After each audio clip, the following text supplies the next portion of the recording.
ఈనాటి మనుష్య జీవనానికి ఆధ్యాత్మిక ప్రబోధనలు శ్రేష్టమైనవి. అర్థం చేసుకోక పురాణ గాథలు మనం అర్థం చేసుకుని చెప్పేవాళ్ళు ఉంటే ఇలా అర్థమయ్యి, లేకపోతే నువ్వు ఈ పూజ చేయో ఆ పూజ చేయటం వెళ్ళిపోతారు. కానీ మన లోపలే విష్ణువు ఉన్నాడు, మన లోపలే గణపతి ఉంది. గణపతి పంట వేస్తే మన లోపలే గణపతి ఉన్నాడు. లక్ష్మి అంటే లక్ష్మి కూడా మన లోపలనే ఉన్నది.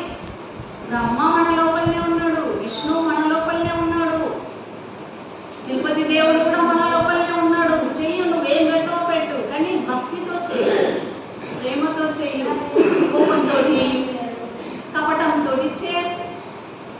దేవుడికి నచ్చని ఆహారం. ప్రేమతో చేయి, ప్రేమతో వడ్డించు. దేవుడికి వడ్డిస్తున్నాను. ఎవరు? వాళ్ళలో కూడా ఉన్నాడు. జీవుడే దేవుడు. జీవుడే లేకపోతే నువ్వేం తినవు, ఏ వడ్డనం కూడా చేయలేవు. అందుకనే కింద కూర్చొని పెడతారు. దీనికి ఒక పరమ రహస్యం ఉంది.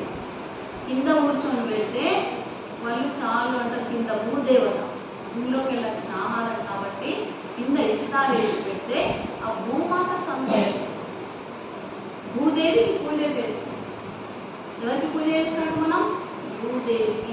నిలబడి సైతాన్ని తింటారు రాక్షసు. నిలబడి తిన్న ఆహారము అమృతం కాదు, కూర్చొని తిన్న ఆహారము అమృతమవుతుంది. అందుకని భక్తిష్టాలు ఎక్కడైనా మనం ప్లేట్ చేసుకొని మళ్ళీ కింద కూర్చొని తినాలి. భూదేవికి మనం పూజ చేస్తాం.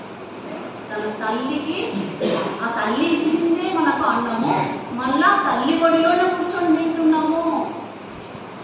ఇంకా చాలా పరమార్థం ఉంది. భూమిలోకి వెళ్ళి వచ్చిన ఆహారధాన్యాన్ని మళ్ళీ మనం అక్కడ కూర్చొని తింటే తల్లి ఒడిలో పిల్ల ఉన్న పాలు తాగుతున్నట్టు మనము అక్కడ తిన్నట్టు. అందుకని భూమిని మొక్కుతాము. లేచి అన్నమైనాక, అన్నం తిన్నాక దేన్ని మొక్కుతాం? మళ్ళీ దాన్ని మొక్కుతాం. మొక్కుతామా లేదా? మొక్కుతాం.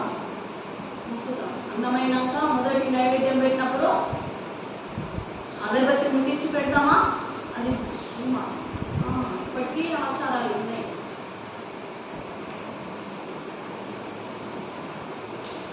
ఇంకొక ఉదాహరణ, రాముడు వనవాసం నుండి వచ్చిన తర్వాత అయోధ్యలో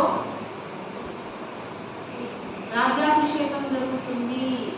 రావణుడు వనవాసం అయిన తర్వాత రాజ్యాభిషేకం చేస్తారు. అప్పుడు వానరులందరూ చాలా కష్టపడ్డారు.